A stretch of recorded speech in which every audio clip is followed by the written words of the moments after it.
The Lives of the Saints by Father Alban Butler. November 30th, Saint Simeon, Bishop of Ctesiphon, and his companions, martyrs. AD 341. This holy primate of the Church of Persia was its most illustrious champion in the great persecution of Sapor II, surnamed the Long-Lived.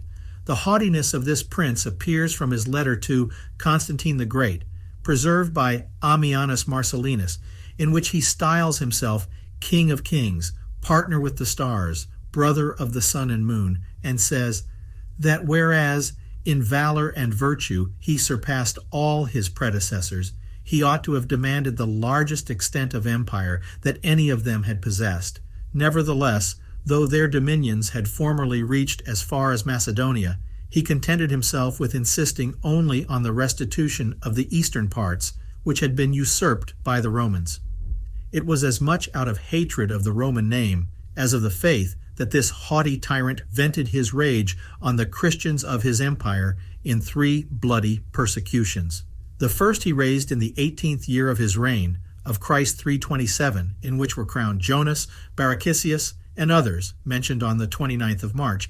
The second in his 30th year, in which died Saints Sapor, Isaac, etc., whom we commemorate on the 20th of November, and the third of all others, the most cruel, in his 31st year. This was continued with the utmost rage during the last 40 years of his reign.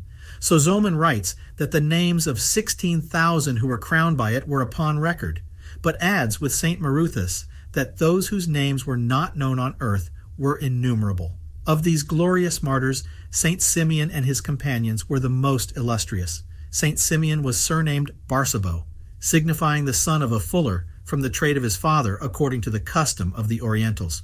He was a disciple of Abba, Bishop of Ctesiphon, and by him made his coadjutor, in 314, from which time he sat 26 years and some months, sometime with Papa, afterwards alone.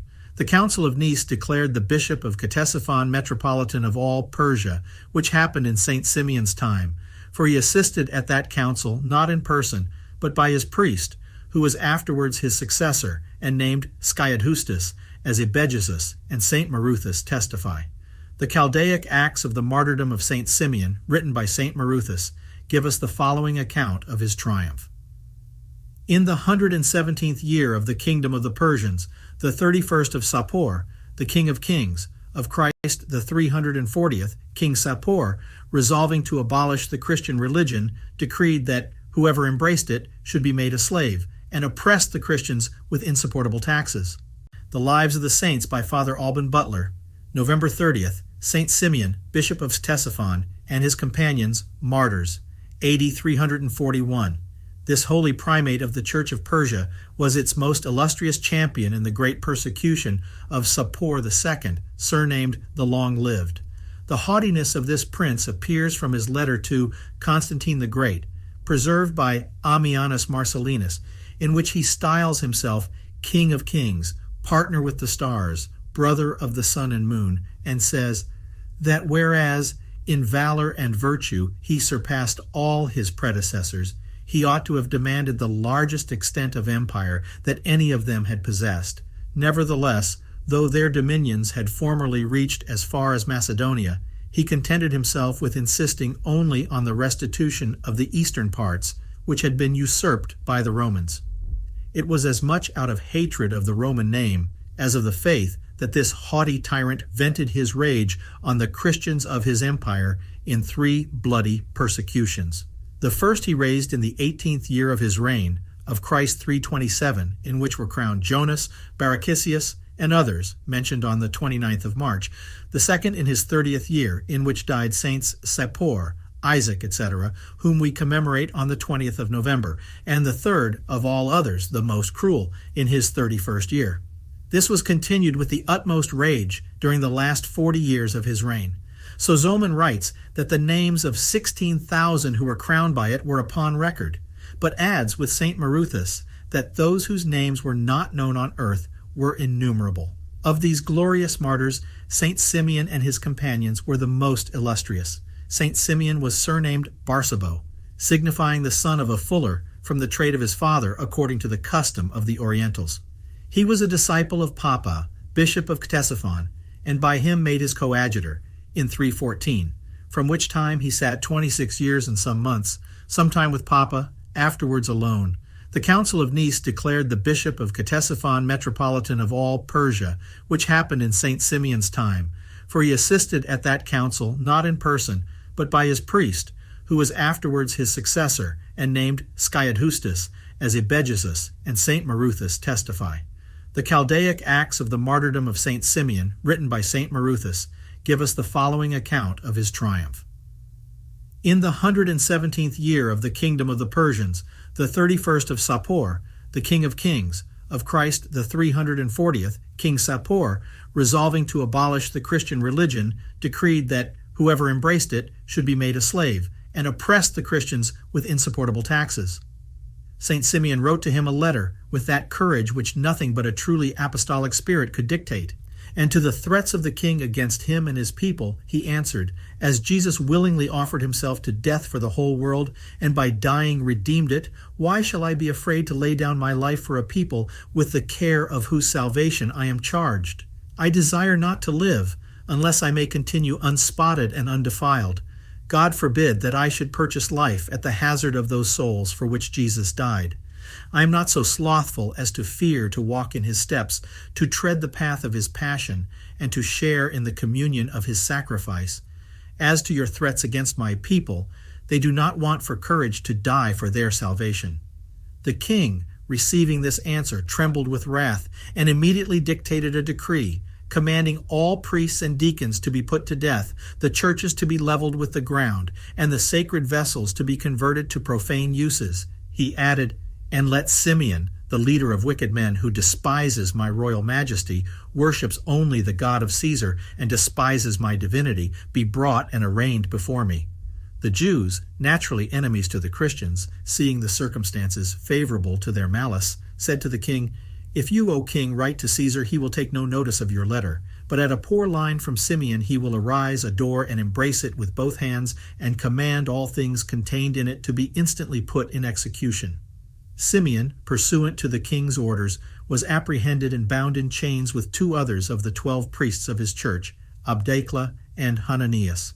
As he was led through his native city Susan, he begged he might not pass by a great Christian church lately converted into a Jewish synagogue by the authority of the Magians, lest the very sight should make him fall into a swoon. Being hurried on by the guards in great haste, they made a long journey in a very few days, and arrived at Ladan, the capital of the Hussites, or, as it is called by the Latins, the province of Uxia, upon the river Oxius, to the east, adjoining to the province of Susan. The governor had no sooner informed the king that the leader of the Christians was brought thither than Simeon was ordered to appear before him. The holy bishop refusing to prostrate himself according to the Persian custom, the king asked why he did not adore him as he had formerly been accustomed to do. Simeon answered, because I was never before brought to you bound, and with the view of compelling me to deny the true God. The Magians told the king that Simeon ought to be put to death as a conspirator against his throne. Simeon said to them, impious men, are not you content to have corrupted the kingdom? Must you endeavor to draw us Christians also into your wickedness? The king, then putting on a milder countenance, said, take my advice, Simeon, who wish you well. Adore the deity of the sun. Nothing can be more for your own and your whole people's advantage. Simeon answered, I would not adore you, O king, and you far excel the sun, being endued with reason. We Christians have no Lord but Christ, who was crucified. If you adored a living God, said the king, I would excuse your folly, but you give the title of God to a man who expired on an ignominious tree. Lay aside that madness, and adore the Son, by whose divinity all things subsist. If you do this, riches, honors, and the greatest dignities of my kingdom shall be yours. Simeon replied, that Son mourned at the death of Christ its Lord and the Creator of men, who rose again glorious and ascended into heaven. Your honors tempt not me, who know much greater are prepared for me in heaven, with which you are unacquainted. The king said, spare your own life, and the lives of an infinite multitude, who, I am resolved, shall all die, if you are obstinate. Simeon boldly answered, Were you to commit such a crime, you would find cause to repent of it on the day when you will be called upon to give an account of all your actions. You will then know the heinousness of your offense. I resign to your pleasure this miserable short life." Then the king said, "Though you have no compassion for yourself, I pity at least your followers, and will endeavor to cure them of their folly by the severity of your punishment." Simeon answered, "You will learn by experience that Christians will not lose their lives in God for the sake of living here with you, nor would we exchange the eternal name we have received from Christ for the diadem which you wear." The king said, "If you will not honor me before my nobles, nor adore me with this sun, the deity of all the East, I will tomorrow cause the beauty of your face and the venerable comeliness of your body to be disfigured by blows and stained with your blood." Simeon replied, "You make the sun and yourself equally gods, but you are greater than the sun. If you disfigure this body, it has a repairer who will raise it again and restore with interest this beauty which he created and which is now despicable." The king then commanded he should be kept in close confinement till the next day. It is remarked that St. Simeon was exceeding comely in his person and venerable and graceful in his aspect. There sat at the palace gate, as Simeon was led through it, an old eunuch in the highest favor with the king, who had been trained up by him from his infancy. He was then the first nobleman in the whole kingdom, and the Arzabades, that is, the keeper of the king's chamber, or the Lord High Chamberlain. His name was Gushtazad, which in Chaldaic signifies nobleman. Sozomen calls him Ustazanes. He was a Christian, but fearing his master's displeasure, had some time before publicly adored the sun. This minister, seeing the saint pass by as he was led back to prison, rose up and prostrated himself before him. But the bishop, having been informed that he had been guilty of an outward act of idolatry, reprimanded him sharply for it and turned away from him. This touched the eunuch to the quick, who, entering into a sense of the enormity of his crime, burst into loud cries and many tears, filling the court with his lamentations, saying to himself, "If Simeon's aversion and rebuke be so grievous to me, how shall I be able to bear the anger and indignation of God, whom I have basely denied?" Whereupon, hastening home, he threw off his rich garments and put on black for mourning, according to the Persian custom, still in use, under any affliction. In this dress he returned, and sat in grief at the palace gate in his usual place. The king, being informed of it, sent to inquire why he mourned, while his sovereign enjoyed his crown and health. He answered that it was for a double fault, the renouncing the true God by adoring the sun, and the imposing on the emperor by an insincere act of worship, acting therein contrary to the dictates of his reason and conscience. The king, enraged thereat, said, "I will soon rid you of this mad grief, if you continue obstinate in your present opinion." Gushtazad replied, "I call to witness the Lord of heaven and earth, that I will never more obey you in this, nor repeat that of which I heartily repent. I am a Christian, and will never more be guilty of so base a perfidy against the true God to please man." The king said, "I pity your old age. I grieve to think you should lose the merit of your long services to my father and to myself. I beg you, lay aside the opinions of wicked men, that you may not perish together with them." The eunuch answered, "Know, O king, that I will never abandon God and pay divine worship to creatures." "Do I then worship creatures?" said the king. "Yes," said the nobleman, "even creatures destitute of reason and life." Hereupon the king commanded him to be put to the torture, but at the request of the nobility changed his mind and gave orders for his immediate execution. As he was led out to be beheaded, he sent a faithful eunuch to the king, begging, as the last and only favor for all his past services, that a crier might proclaim before him that he was not put to death for any crime, but purely for being a Christian. This he desired, that he might repair the scandal which his apostasy had given. The king the more readily assented to the proposal, because he thought it would the more effectually deter his subjects from a religion which he punished with death, even in a faithful domestic and a kind of foster father, not considering how much so great an example would encourage them. The holy old man was beheaded on Maundy Thursday, the 13th lunar day in April. St. Simeon, being informed in his dungeon of the martyrdom of Gushtazad, gave most hearty thanks to God for his triumph, and earnestly begged his own might be hastened, crying out, "O happy day which will call me to execution! It will free me from all dangers and miseries, and present me with my long-desired crown. It will end all my sorrows, and wipe away all my tears." While he poured forth his soul in languishing sighs and long prayer, with his hands lifted up to heaven, the two priests who had been apprehended with him saw and admired his countenance most beautiful and shining, expressing the inward joy of his soul and his longing hope and desires. Maundy Thursday night the saint spent in prayer, crying out, "Hear me, O Jesus, though most undeserving and unworthy, grant that I may drink this cup on this day, and at the hour of your passion. May all know that Simeon was obedient to his Lord, and was sacrificed with him." Simeon being brought to the bar the next day, it being Good Friday, and refusing as before to adore the king, he said to him, "Simeon, what is the result of this night's deliberation? Do you accept of my mercy, or do you persist in disobeying me, and choose death? Adore the Son but for once, and never adore it again, unless you please. On that condition I promise you all liberty, security, and protection." Simeon replied, "I will never be guilty of such a crime and scandal." The king said, "I call to remembrance our former friendship, on which account I wished you well, and have given you signal proofs of my lenity. But you contemn my benevolence. Impute therefore all to yourself." Simeon said, "Flatter me not. Why am not I speedily sacrificed? The table is ready prepared for me, and the happy hour of my banquet calls me." The king, turning to his nobles, said, "Behold the wonderful dignity of his countenance, and the venerable majesty of his person. I have seen many countries, but never beheld so graceful a face, and such comely limbs. Yet see the madness of the man, he is obstinately bent on dying for his error."